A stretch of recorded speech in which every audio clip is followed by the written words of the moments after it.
आज ही Doubtnut app download करें। Doubtnut पर होगा अब आपके सभी मैथ्स, केमिस्ट्री, फिजिक्स और बायोलॉजी डाउट्स का सफाया। बस अपने क्वेश्चन की फोटो खींचो, उसे क्रॉप करो और तुरंत वीडियो सोल्यूशन पाओ। Download now. इस क्वेश्चन हमसे पूछा गया है कि जो मैग्नेटिक फोर्स होती है, ठीक है, required to demagnetise the material क्या होती है। उसको हम कोरोसिविटी बोलते हैं, रेजिस्टिविटी बोलते हैं, ठीक है, रिटेंटिविटी बोलते हैं, एनर्जी लॉस बोलते हैं या हिस्टेरेसिस बोलते हैं। तो हम पहले हिस्टेरेसिस लूप बनाते हैं एक, ठीक है। ये हमारे पास वर्टिकल लाइन थी और ये एक हॉरिजॉन्टल लाइन भी बना लेते हैं हम, ठीक है। तो जो वर्टिकल लाइन होती है उसमें हम फ्लक्स डेंसिटी को रखते हैं, ठीक है। वर्टिकल लाइन पर हमारी फ्लक्स डेंसिटी होती है और हॉरिजॉन्टल लाइन पे हमारे पास मैग्नेटाइजिंग फोर्स होती है, ठीक है। जो मैग्नेटाइजिंग फोर्स की बात करके थी ये होती है एच, ठीक है। इसको हम बोलते हैं मैग्नेटाइजिंग फोर्स, ठीक है। मैग्नेटाइजिंग फोर्स बोलते हैं हम इसको। मैग्नेटाइजिंग फोर्स बोल सकते हैं या फिर इसको हम इंटेंसिटी ऑफ मैग्नेटाइजेशन भी बोल सकते हैं, ठीक है। इंटेंसिटी ऑफ मैग्नेटाइजेशन भी इसको बोल सकते हैं। और जो बी होता है हमारा यहाँ पे वो होता है फ्लक्स डेंसिटी, ठीक है। बी होता है हमारा यहाँ पे फ्लक्स डेंसिटी। फ्लक्स डेंसिटी यानी फ्लक्स डिवाइड बाय एरिया होता है, ठीक है। फ्लक्स यानी फाई डिवाइड बाय एरिया, ये हमारे पास बी की वैल्यू होती है, ठीक है। तो अगर हम इसका बी एच कर्व बनाते हैं, ठीक है, ये बी एच कर्व बनता है जो हमारा वो फेरोमैग्नेटिक सब्सटेंस के लिए बनता है, तो कुछ ऐसा बनता है। ये ऐसा रहता है वो, ठीक है। एक लीफ के फॉर्म में बन जाता है वो, ठीक है। एक आप देख सकते हैं ये थोड़ा एक लीफ के फॉर्म में बन जा रहा है, ठीक है। ये हमारे पास बी एच कर्व है। जो इसके अंदर का एरिया होता है, ठीक है, जो एरिया ये रिप्रेजेंट करता है ये बी एच कर्व, उसको हम बोलते हैं एनर्जी लॉस पर साइकिल, ठीक है। ये जो इसके अंदर का एरिया होता है उसको हम बोलते हैं एनर्जी लॉस पर साइकिल। अभी हमसे पूछा गया है कि जो मैग्नेटिक फोर्स है हम required to demagnetise the material, ठीक है, कितनी मैग्नेटाइजिंग फोर्स जो हम डीमैग्नेटाइज द मटेरियल के लिए जो बोलते हैं करते हैं उसको क्या बोलते हैं। मतलब किसी सब्सटेंस है, कोई भी हमारा सब्सटेंस है, हम उसको डीमैग्नेटाइज कर रहे हैं तो जो मैग्नेटिक फोर्स रिक्वायर्ड होती है उसको क्या बोला जाता है।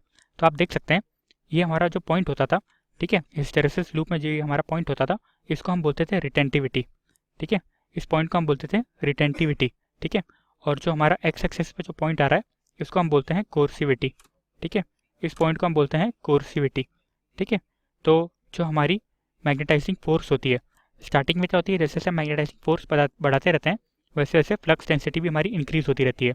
फिर उसके बाद वो एक बार फ्लक्स डेंसिटी मैक्सिमम हो जाती है, ठीक है। मतलब उससे ज़्यादा हमारे पास और फ्लक्स डेंसिटी नहीं आ पाएगी। मतलब सारे इलेक्ट्रॉन हमारे एक डायरेक्शन में अलाइन हो चुके हैं। अब और अलाइनमेंट मतलब और भी मैग्नेटाइजिंग फोर्स बढ़ाएंगे तो और अलाइनमेंट पॉसिबल नहीं है क्योंकि सब अलाइंड हो चुके हैं, ठीक है।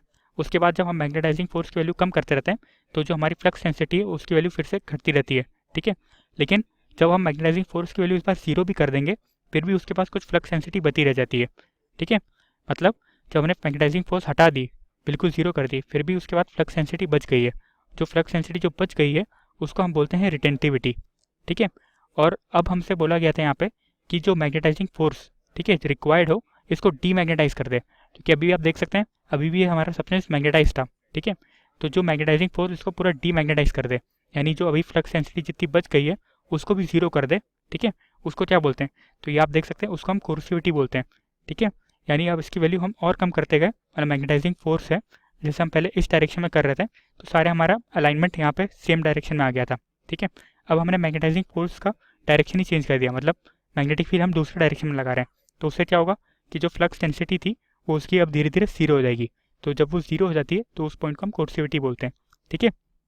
तो जो इस क्वेश्चन का आंसर है वो कोर्सिविटी है, यानी ऑप्शन बी, ठीक है। ऑप्शन बी हमारा यहाँ पे आंसर था, ठीक है। Thank you. क्लास 6 से 12 से लेके नीट, IIT, जेई मेंस और एडवांस के लेवल तक 10 मिलियन से ज्यादा स्टूडेंट्स का भरोसा। आज ही डाउनलोड करें डाउटनेट ऐप या व्हाट्सएप कीजिए अपने डाउट्स 8400 400 400 पर।